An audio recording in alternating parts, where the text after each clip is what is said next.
Brett McKay here, and welcome to another edition of the Art of Manliness podcast. There are different philosophies one can have when it comes to money. Jared Dillian's is built around eliminating as much anxiety around it as possible, so you hardly think about money at all. Jared is a former trader for Lehman Brothers, the editor of the Daily Dirt Nap, a market newsletter for investment professionals, and the author of No Worries, How to Live a Stress-Free Financial Life. Today on the show, Jared talks about the two biggest sources of financial stress, debt and risk, and how you can eliminate the stress they can cause.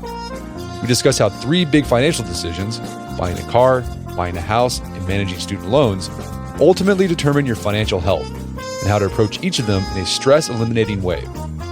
We also talk about how to minimize risk by creating what he calls an awesome portfolio, a mix of assets that has nearly the return of the stock market with half its risk. And Jared shares whether cryptocurrency fits into his no worries financial philosophy. After the show's over, check out our show notes at awim.is/no worries.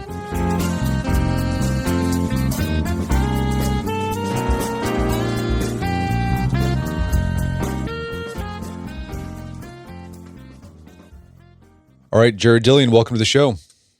Thanks for having me. So you write about investing in personal finance, but you started off your career in the military, specifically the Coast Guard. How did you go from serving in the Coast Guard to working for Lehman Brothers and then writing about investing? Well, so when I graduated from college, I graduated from the Coast Guard Academy. I was stationed on a Coast Guard cutter out of Washington State, and I knew within about a year that it wasn't for me. And what I was really interested in was writing. There was one bookstore in town. I was reading a bunch of literary magazines. I wanted to get my MFA and teach writing and write short stories. And so that was my plan. And I called up my mom and I said, "Mom, I have a plan. I'm going to be a writer."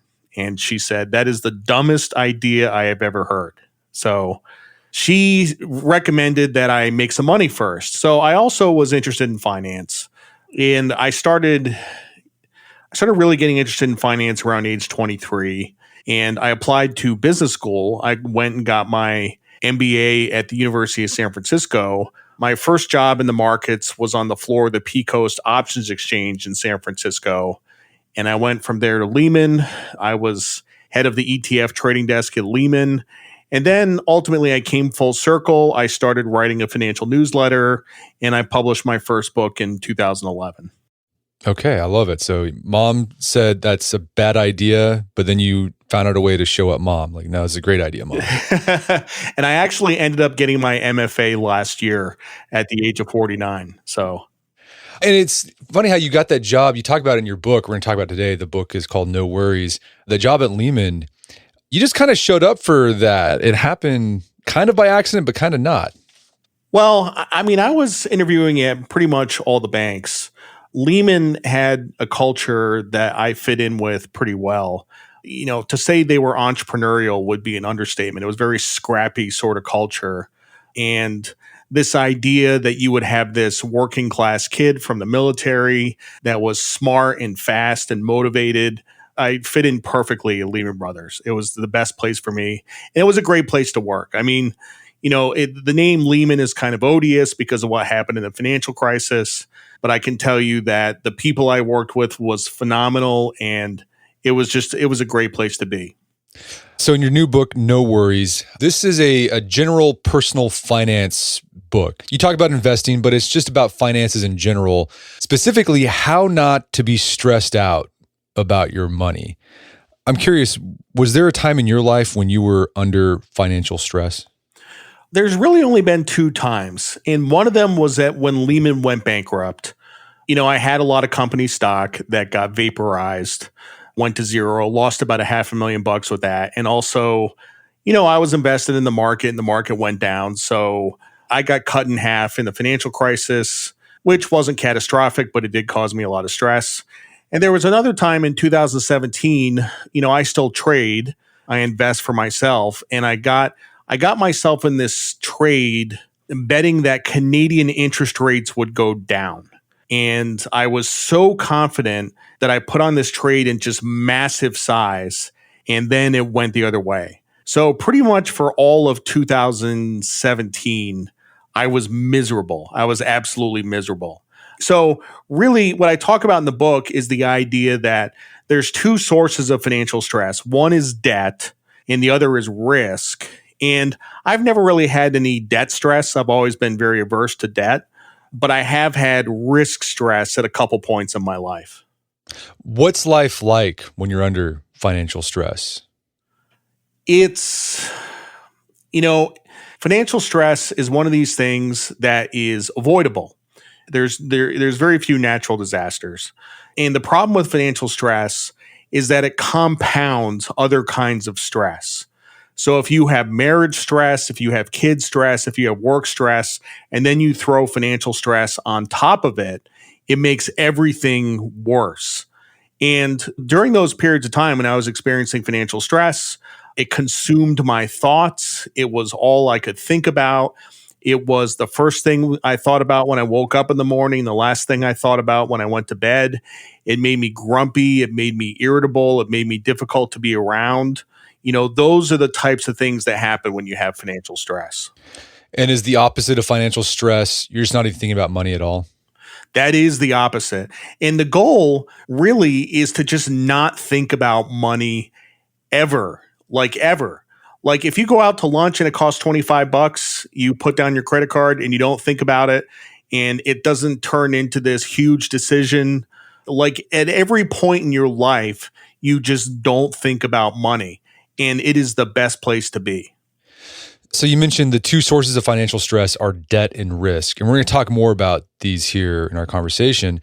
But why isn't not having enough money a source of financial stress? I mean, I imagine for some people who might be listening, they think, boy, I'm pretty stressed out. I've got this car repair I need to do. And if I don't get this done, then I can't get to my job, but I don't have the money. Why don't you think that's a source of financial stress? Well, one of the things I talk about in the book is this idea of an emergency fund. And about half the country doesn't have what I would call an emergency fund. And anybody of any income level can have an emergency fund. You save a couple $100 a month. You do this over a period of a few years. You have an emergency fund, and the check engine light is no longer a crisis. Your cat getting sick is no longer a crisis. So, in my experience, I've known a lot of people who are very limited means. As long as their basic needs are met, and that's a big caveat, as long as their basic needs are met, if they don't have debt and they don't have risk, even if they're living paycheck to paycheck, they're perfectly happy. And, maybe you lose your job and then you're on unemployment for a while, but it's not catastrophic. It's not the end of the world. You have an emergency fund. Like people with not a lot of money can live without financial stress. On the other hand, you have Elon Musk, the richest guy in the world, who puts himself under massive amounts of financial stress. So he got a big loan to buy Twitter and he pledged his Tesla stock as collateral, and Tesla went down 75%. And he almost, like Elon Musk, was close to going bankrupt, the richest guy in the world. And like I said, it's all man-made. This is a position that he put himself in. So the richest guy in the world can have lots of financial stress, and people with no money can have no financial stress. It's not dependent at all on how much you make. Okay, so you can avoid some of the maybe potential stress from unexpected costs by having a financial emergency fund. But then you also talk about in the book, we'll talk about this too later on, also just increase your revenue, the amount of money coming into your life. And we'll talk about some ways that you can do that. But let's go back to these two stressors, these two big ones, debt and risk. Let's talk about debt. You kind of mentioned with Elon Musk, like how else can debt be a source of financial stress? Is it just that constant knowing that there's a bill that's coming up and that bill can get bigger and bigger if you don't pay it down? Yeah, that's exactly right. Look, like there are people out there like Dave Ramsey who say that you should never have any debt ever and you should avoid it at all costs. It's hard to do. It's hard to live a life without debt. It's almost impossible to buy a house without debt. 90% of people finance cars. Only 10% of people pay cash for cars. And unless you go to a community college or a very cheap school, it's tough to go to college without debt. So at some point in your life, you're going to have debt.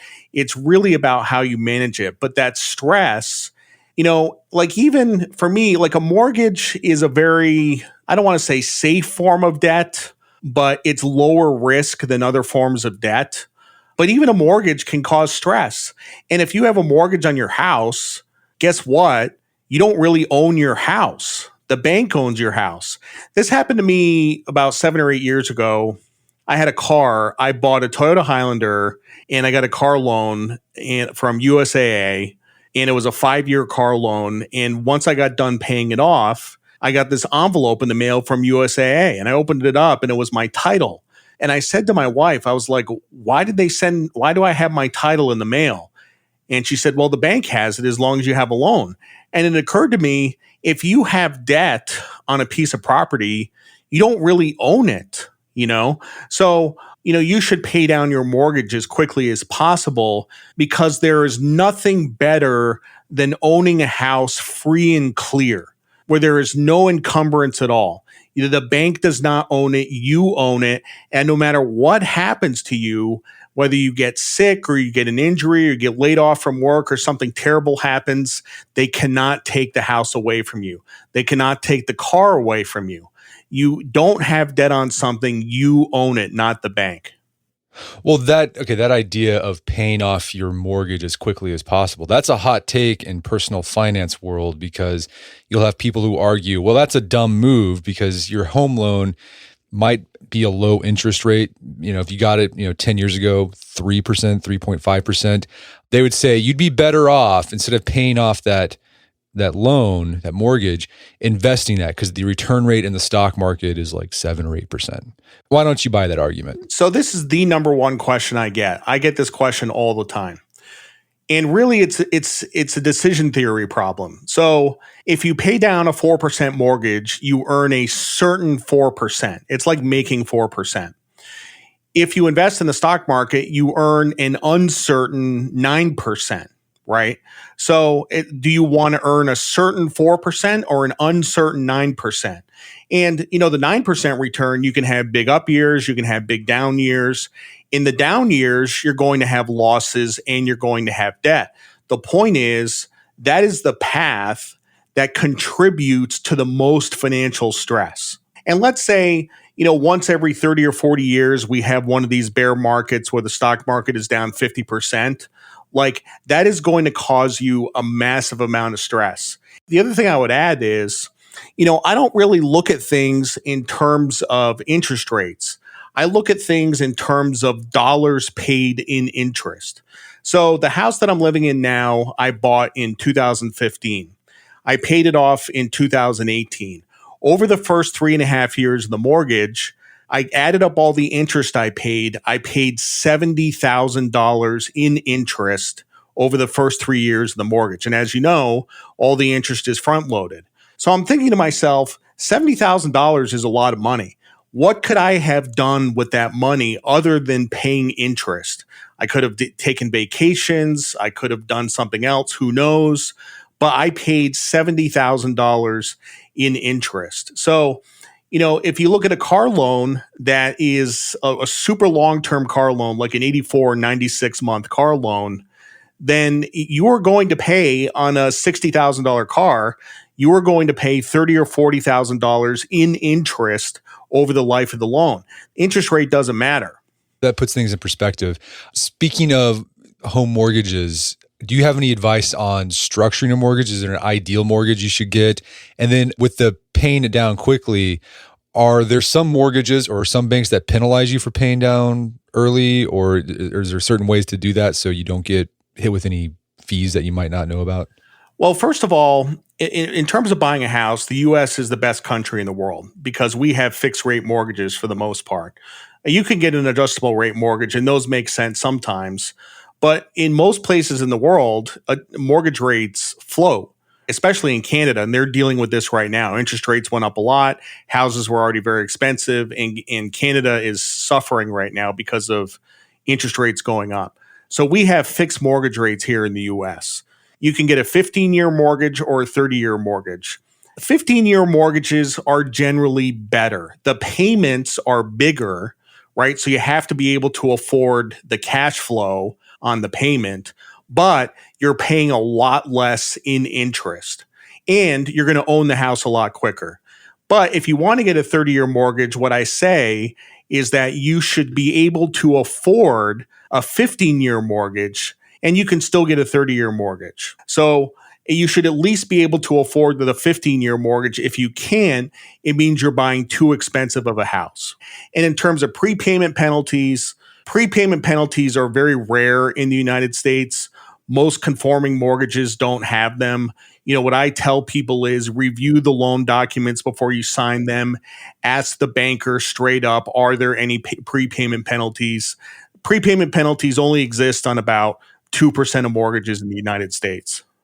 What about down payment? Is there an ideal number or percentage you recommend people having for a down payment on a home? Well, you should never put down less than 20%. And ideally, you should put down as much as possible. Having lots of equity is a good thing. In the mortgage industry, they have this concept known as LTV. And LTV is loan to value. So if you put down a 20% down payment, you have an 80 LTV. Okay. If you put down a 35% down payment, you have a 65 LTV. The higher the LTV is, the more likely that mortgage is going to default. Because if you don't have a lot of equity in the house and something goes wrong and you can't pay the mortgage, you'll just walk away. But if you have a lot of equity in that house, you are going to stay and find a way to keep paying that mortgage so your equity isn't stranded. All right, that makes sense. Another thing you recommend people do in order to reduce the potential stress of debt that comes with owning a home is not treating your home like an investment. How can that help? Well, it's funny. I'm in the process of selling my house right now, and I'm closing in May. We have sort of an extended closing. And, I own this house from 2015 to 2024 during a period of time when house prices went up a lot. So you would think I would get rich off this house, but I really didn't. I put a lot of money into it in terms of maintenance. I replaced the roof, I replaced the air conditioner, I replaced all this stuff, painted the house, power washed it. We sunk a lot of money into the house. And then at the same time, we're going to have to pay 6% real estate commissions on the way out, which is going to be a lot of money. So what I'm going to have left over is really not that impressive. A house is what you call a negative carry asset. A positive carry asset is like a stock or a bond. It's a stock that pays dividends. It's a bond that pays interest. You're actually getting money. But a house is negative carry. You're paying interest, you're paying property taxes, you're paying HOA fees, you're paying insurance, you're paying maintenance. Like, it's not a great investment. But what I will say is houses are often the best investment for people because it is the only investment where they don't check the price of it every day. Like, if you have a stock, let's say you own Google and Google's going up and down and up and down, you're watching it, and eventually you're going to get spooked out of the stock and you're going to sell it and you're going to stop compounding and it's going to continue to go up. A house, you don't have the price of it on your phone. You can't check it. You're going to live in the house for 10 years. So you're just going to forget about what it's worth, and it's going to continue to appreciate without you looking at it. And that's why a house is not an investment, but for some people, because they can't sell it, it is actually the best investment. And I imagine there's a lot of people who got in trouble, in the past 15 years treating homes like an investment because they thought, well, I can buy this house thinking that it'll go up in value, and then there's a bust, and then there's like, okay, actually I'm underwater now. And if they just thought of their home as just an asset that they used, they wouldn't have had that issue because they would have probably spent less on a home. Yeah, I mean, houses depreciate. You have to put a lot of money into them. We kind of have a culture of real estate speculation in this country. And what's interesting is, the financial crisis killed it for 7 or 8 years, and then it kind of came back. But yeah, a lot of people, buy houses to speculate, and it's not really a good idea. We're going to take a quick break for a word from our sponsors.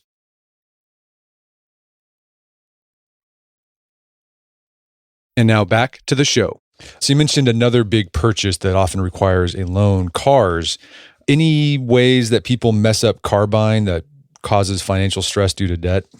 Well, the way people get in trouble with cars is they put way too much emphasis on what brand of car they're buying, how that fits into their identity. They think of themselves as somebody that drives a BMW or a Mercedes or something like that. It doesn't really matter. So the capacity utilization of a car is 4%. Okay. Which means that if you had four people in the car driving 24 hours a day, it would be 100%. But you have one person in the car, you drive it a half hour to work, it sits in the parking lot, you drive it a half hour home by yourself, it sits in your driveway, you're only using it 4% of the time. It just does not matter. It just does not matter. It's a way to get from A to B, right? So in the book, I talk about, yes, you could buy a used car, but that's harder nowadays because used car prices have gone up a lot. And also, you're kind of tempting fate with maintenance issues and stuff like that. So I'm not really a big fan of buying cheap used cars. I like buying new cars that are cheap that will last forever. So Toyotas in particular, I have owned Toyotas my entire life going back to 1995. I've owned like 5 different cars. They're cheap, they last forever, they don't have maintenance issues. I have never had one not start unless I ran the battery down, and they're terrific cars. And then you also, in the book, you have like a step-by-step guide for buying a car. And this can be really useful, especially if someone hasn't gone through the car buying process. It can be intimidating because there is this asymmetry of information, right? You're going in, you might not know anything about the price of the car, the finances involved in the car. The salesperson does, and they do that shtick where they're like, well, I got to go talk to the guy up in the booth. And, that creates more intimidation. But you offer some guidance on how to manage that. Any big takeaways from that and how to manage that negotiation process? Well, at a minimum, you need to do 10 minutes worth of homework. You need to know what your trade-in is worth, which you can look up in a second on Google. And you need to know what the new car is worth. So if your trade-in is worth $11,000 and the new car is $40,000, then you're going to have to write a check for $29,000. And if you go in there and you're talking to the salesperson and they give you some number that just doesn't make sense, then you have to start asking questions. But like you said, there's asymmetric information. They have information on incentives. They have information on maintenance packages. They're going to try to extract as much value as possible out of you. And you don't really know how to handle that. But like I said, the minimum amount of research you need to do is on the value of your trade-in and the value of the new car. And also you recommend people when they are buying a car to not only consider the price that you're paying for that car to acquire it, but also like a home, you have to take into account there's other costs that go into owning a car, maintenance, potential accidents, insurance, etc. And you need to include that in how you think of how much a car costs. Yeah, and what I say in the book is that you should spend no more than 10% of your income on transportation. And that includes gas, which for most people is about $3,000 a year. That includes insurance, which is maybe about $1,500 a year. But it also includes depreciation. So if you have a $40,000 car, you can depreciate it over 10 years, $4,000 a year. So you're going to have $4,000 in depreciation per year, plus 3,000 plus 1,500 is 8,500 a year, which is what you're going to be spending on your car, which means in order to own that car, you need to be making 85,000 a year. So 10% of your income is spent on transportation.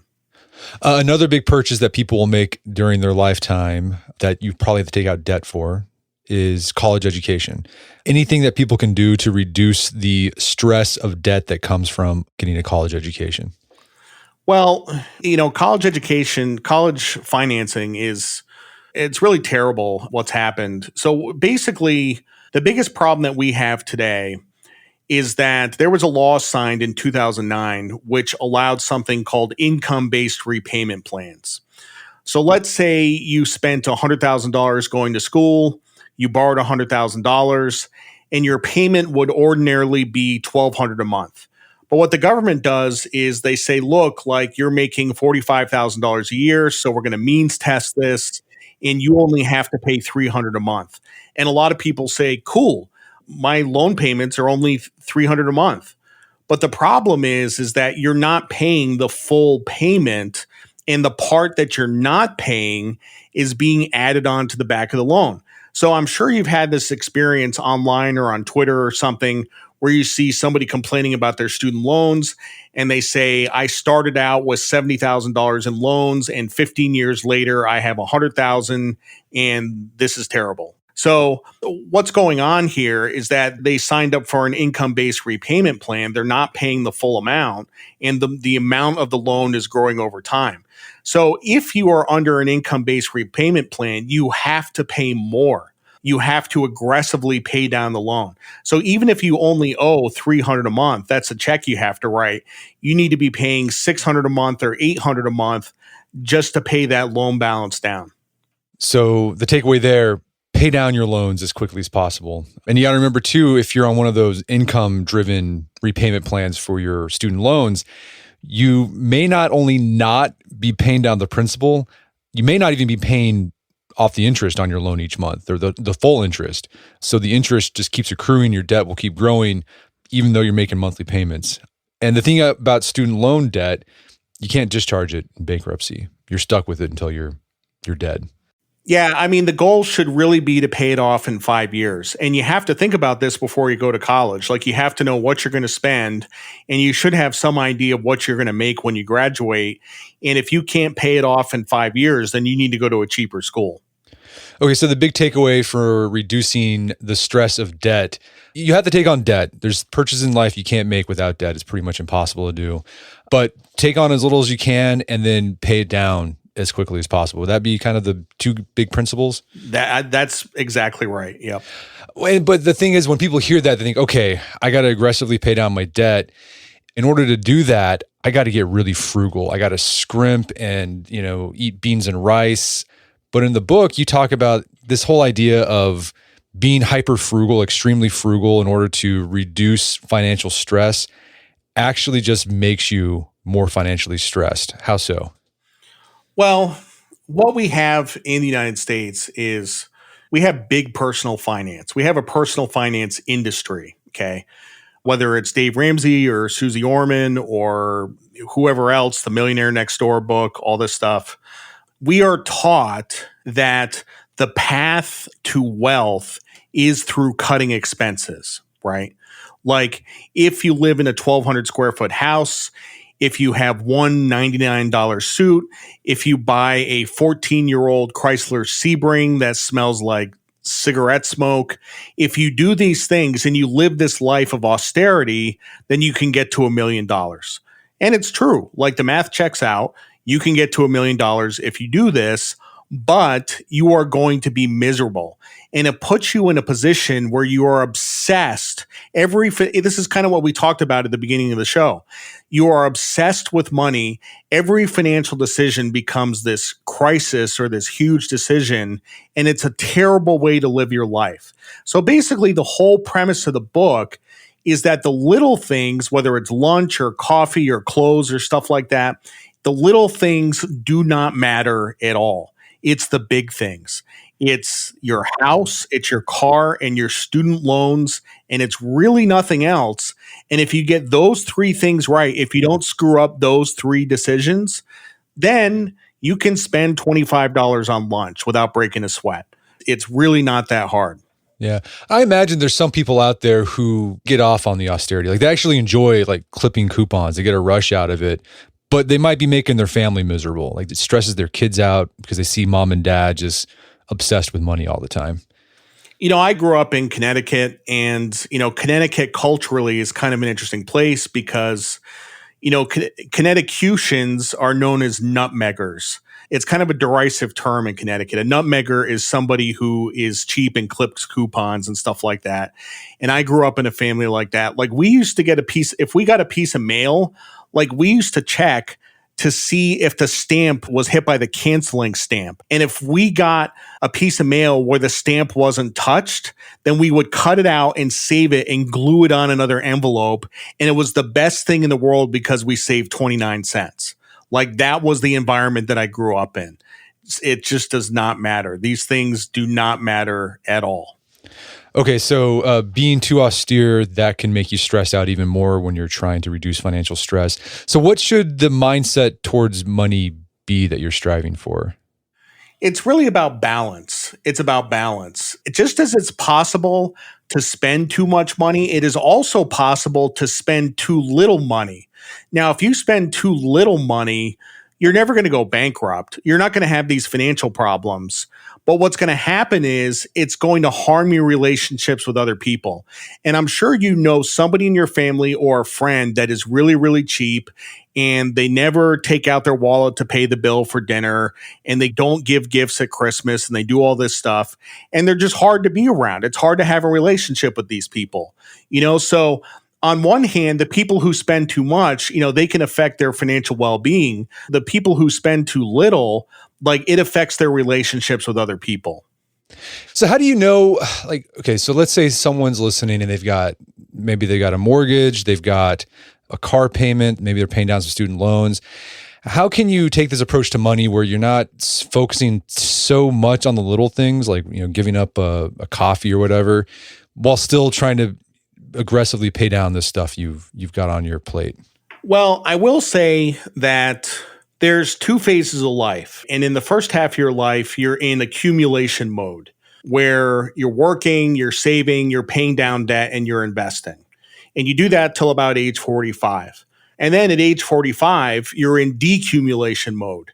You're selling stocks, you're selling bonds, you're selling assets, you're spending the money, and you're having a good time. So, there is a period of time in your 20s and 30s when you do have to undergo some austerity, but that's the right time to do it. It's much easier to do austerity in your 20s and 30s than it is in your 60s and 70s. I think we all want a comfortable retirement. And the saying is, you have a choice. You can either eat ramen in your 20s or you can eat Alpo in your 70s. Yeah, I'd rather eat the ramen in my 20s. So the overall goal is it's just to have a healthy relationship with money. Someone who's super frugal and, someone who's a lavish spender, they probably have more in common than you think because they're both thinking about money all the time. When you're younger, you might have to think about cutting spending more, but if you get those big financial decisions right, so it's, like you said, college loans, car, house, you can eventually get to a place where you don't have to think about money so much. But you also say that in every phase of life, instead of just thinking about cutting expenses, we should also be thinking about increasing our income. In your experience, what are the biggest obstacles for making that happen? Like what holds people back from making more money? I think the reason that people don't do it is that it never occurs to them to do it. Like they've never been told that. Nobody has ever told them, look, if you have this problem where you don't have enough money, there's two solutions to this. One, you can just cut expenses, but two, you can grow revenue. There's a bunch of things you could do. You could get a raise. You could switch jobs. You could go back to school to get another job that pays more. You can do the passive income thing. You can be a landlord. You can start a business. These are all things that you can do. Look, even an extra $10,000 or $15,000 a year for a lot of people makes a huge difference. And by the way, making more money is a lot more fun than cutting expenses. Cutting expenses sucks. It's the worst. That austerity is terrible. But if you were to get a side hustle and make an extra 10 or 15 grand a year, that is actually fun. And you put the stuff to the test. Like when you were in the Coast Guard, you were like, well, I'm not making much money. I need to make more money. I'll go get my MBA. And then a couple years later, you're making lots more money than you were in the Coast Guard. Yeah, about 20 times more. Right. So, I think that's a good reminder. If you're feeling pinched in your wallet, there's a place for cutting expenses. Maybe there's stupid stuff you're spending money on you probably shouldn't spend your money on. Do you need all those subscriptions? But always think about, well, how can I make more money? And there's different ways you can do that. You ask for a raise. We had a podcast with Noah Kagan where he talked about how you can start a business in a weekend in 48 hours. And you can make a decent chunk of change that can change your life by spending a little bit extra time on the weekend coming up with a business. There's 24 hours in the day. We work about 8 hours. We sleep about 8 hours. That's 8 hours left over. You can accomplish a lot with that time. So we talked about the stress that comes from debt. Let's talk about the stress that comes from financial risk. What can people do to mitigate stress from risk in their lives? Well, what we have in the US today, the conventional wisdom is that you should put all your money in the S&P 500 index fund and just dollar cost average that over time. It returns 9% a year, and when you retire, you're going to have a few million bucks. Like that's the conventional wisdom. That works, but it can also cause you a lot of stress along the way. If you invest in the stock market, you get the returns of the stock market, which are very good, but you also get the volatility of the stock market. And the stock market's very volatile. In any given year, it can be up 15 or 20% or down 15 or 20%. And that volatility is going to cause you a lot of stress. It's going to cause you a lot of stress. Over the course of a 40 or 50-year investing career, the market is going to go down 10% about 20 or 25 times. It's going to go down 20% about 7 to 10 times. And it's probably going to go down 50% at least once. There is going to be one time in your life where you have major pucker factor and you are freaking out and you have watched half, and God forbid this happens right before you retire, but you've just watched half of your net worth just get vaporized. Like that is a huge amount of stress. I came up with a solution to that called the Awesome Portfolio, which is stocks, bonds, gold, cash, and real estate in 20% proportions. And the interesting thing about that portfolio is it gives you almost the return of the stock market, but with about half the risk. And I don't know why everybody doesn't want to do this, right? Just you're returning 1% less, but you get half the volatility of an 80-20 portfolio. It's really a magic bullet. Have you done like Monte Carlo simulations on this thing? Like, is it stood the test, the stress test? Yeah, absolutely. But the interesting thing about it is if you invest in the Awesome Portfolio, about 40% of the time you're going to regret it, because about 40% of the time the stock market is going to beat the Awesome Portfolio by 10% or more. But about 20% of the time, you're going to be really happy you did it because the Awesome Portfolio is going to beat the stock market by 10% or more. And those are the years that really counts because that's when you're tested. That's when you have those big bear markets. Like just for example, in 2008 during the financial crisis, the stock market was down 38% that year, but the Awesome Portfolio was only down 9%. You barely would have even have felt it. And the worst year in the history of the Awesome Portfolio is down 12%. So you look at this and you're like, okay, I get almost the returns of the stock market, half the volatility, and my worst year is 12%. Where do I sign up? Why cash? Why keep so much in cash? Well, I used to get that question a lot before interest rates went up, when interest rates were zero. Now you can actually get 5% on cash, but that makes a lot of sense. You have cash for two reasons. One, it stabilizes the Awesome Portfolio and reduces the volatility. Two, you should have 20% of your money in cash all the time anyway. Like being fully invested is way overrated. You want to have cash because of the option value of cash, because cash is an option to buy something cheaper in the future. Right. So if you see a good deal on a car you like, you've got the cash to do it. So if I have to take out a loan. Yep. Yeah. Do alternative investments like art or cryptocurrency play a role in an Awesome Portfolio? Well, I get the crypto question a lot. I mean, the problem with putting crypto in the Awesome Portfolio is, first of all, if you back test it, it looks great because crypto has gone straight up, and anything that goes straight up is going to improve the Sharpe ratio of the portfolio. So it's going to make it look better. But, past is not prologue, right? The problem with putting crypto in the Awesome Portfolio is that you're going to stare at it all the time. So even if you put 2% of the portfolio in crypto, what is the thing that you're going to watch all the time? You're going to be watching crypto right? You're going to stare at it all day, even though it's only 2% of your portfolio. And the purpose of volatility is to make people make stupid decisions. So the thing about the awesome portfolio is, number one, it's not volatile. And number two, with the exception of the stock market, none of the individual asset classes are volatile either. So none of it is going to cause you any heartburn. Yeah. So yeah, again, the goal is to not even think about your money. Yep. Yeah. Well, tell me more about like crypto. Like, what's your take on crypto? Because I know it's so funny. I remember, 5 years ago, everyone was like, "Oh, crypto." Then like it went down. Everyone stopped talking about it. Now everyone's talking about it again because Bitcoin's at its all-time high or whatever. What are your thoughts on crypto? I have owned it a couple of times. I've made money one time and lost money one time, and on balance, I've made money. I don't like it. It's too volatile. I am pretty risk averse. I'm pretty conservative. And, back in 2019, I bought a lot of Bitcoin. I bought a huge amount, and I sold it in 2021 and I killed it. I did really well. But the whole time that I owned it, I just stared at it all the time. I was always pulling up the Coinbase app. Like it was just, I was really glad when I sold it.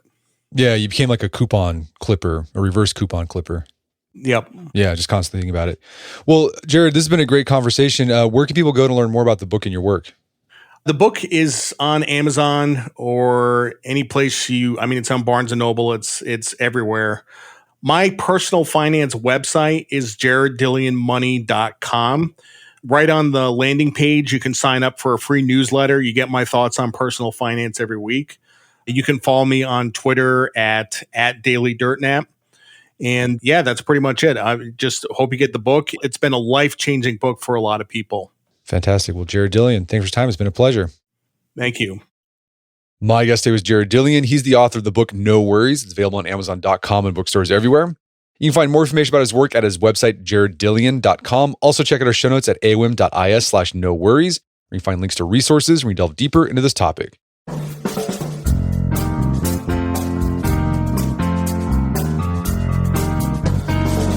Well, that wraps up another edition of the AOM podcast. Make sure to check out our website at artofmanliness.com, where you can find our podcast archives, as well as thousands of articles that we've written over the years about pretty much anything you think of. And if you haven't done so already, I'd appreciate it if you take 1 minute to give us a review on Apple Podcasts or Spotify. It helps out a lot. And if you've done that already, thank you. Please consider sharing the show with a friend or family member who you think we get something out of it.